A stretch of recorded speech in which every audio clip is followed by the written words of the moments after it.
प्रिय सहृदय सुहृद सनातन प्रेमियों, भगवान श्री राम की प्राकट्य तिथि श्री राम नवमी की आप सभी को हार्दिक शुभकामनाएं एवं हार्दिक बधाई के साथ निवेदन करना चाहूँगा कि भगवान श्री राम का जन्मोत्सव या प्राकट्य उत्सव मनाते समय उन्हें पंचामृत से दूध, दही, घी, शहद और शक्कर, इन पंचामृत से अवश्य स्नान कराना चाहिए। गंगा जल से स्नान कराना चाहिए और यह स्तुति भगवान की अवश्य करनी चाहिए।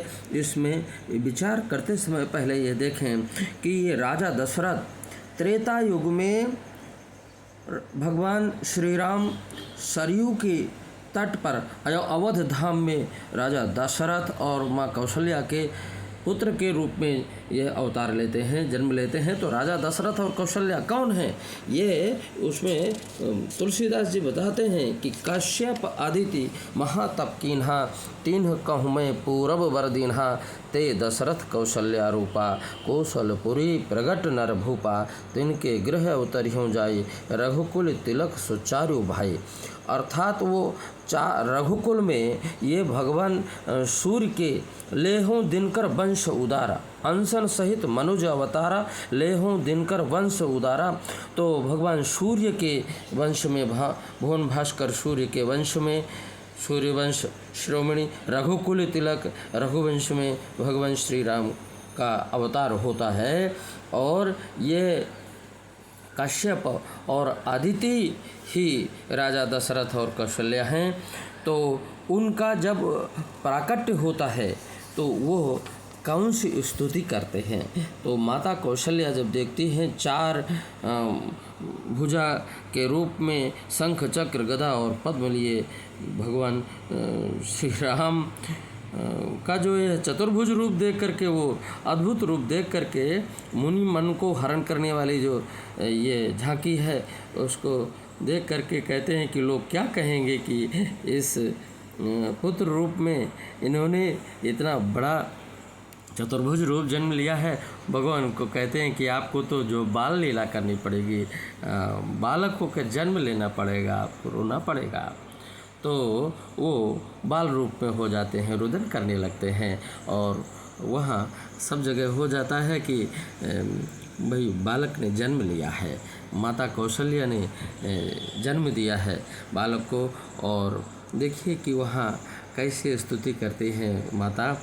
भय प्रगट कृपाला दीन दयाला, कौशल्या हितकारी, हर्षित महतारी, मुनि मनहारी, अद्भुत रूप विचारी, लोचन अभिरामा, तनु घन श्यामा, निज आयुध भुज चारी, भूषण बनमाला, नयन विशाला, शोभा सिंधु खरारी, कह दुई कर जोरी, स्तुति तोरी, केहि विधि करऊँ अनंता, माया गुण ज्ञानातीत अमाना, वेद पुराण भनंता, करुणा सुख सागर, सब गुण आगर, जहि गावहि श्रुति संता, सो मम हित लागी, जन अनुरागी, भयउ प्रगट श्रीकंता, ब्रह्मांड निकाया निर्मित माया, रोम रोम प्रतिवेद कहे, ममौर सोवासे यह उपहासे, सुनत धीर मति थिर न रहे, उपजा जब ज्ञाना प्रभु मुस्काना, चरित बहुत विधि कीन्ह चहे, कही कथा सुहाई मातु बुझाई, जही प्रकार सुत प्रेम लहै, माता पुनि बोली सोमति डोली, तजहु तात यह रूपा, की जैसे सुलीला अति प्रियशीला यह सुख परम अनूपा।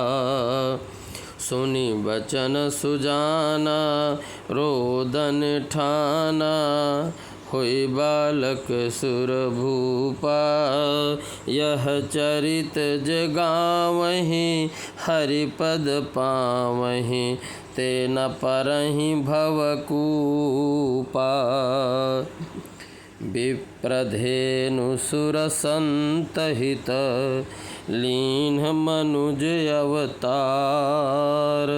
निज इच्छा निर्मित तनु माया गुण गोपार। बोलो श्री राम लला जी की जय।